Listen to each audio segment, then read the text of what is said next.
tu da hian Harmon branch ina Mizo pa inan sakan en leng hei hi selu phan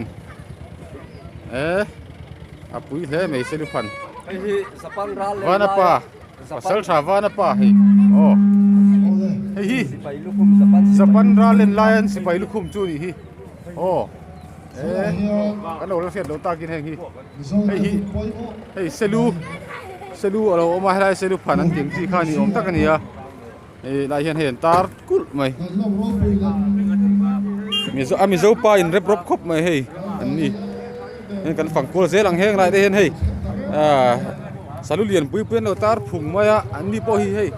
pasal tha le buang choi thei hei hei ngal chang nu ki sazalu sakhilu te an nia arti bom te lo om le a ki ani chu ar tak tak te om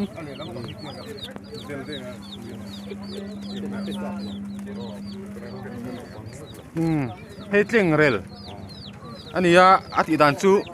hei ti hian atol thea hei mi man lai Mizo kongka thir ni tia tol thea tia tol atol let le thei thir ni hian da hi mun danga ka humi lo hei hi sum le sukalo oma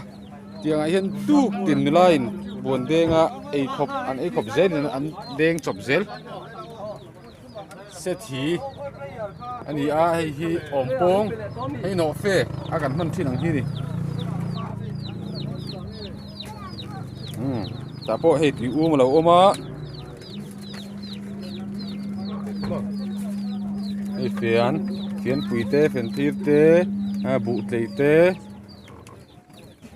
om so la san dar khuang te he lai hian hei hi bu zem ani a koi bom te sekifal te savom khar te koi kho te koi oma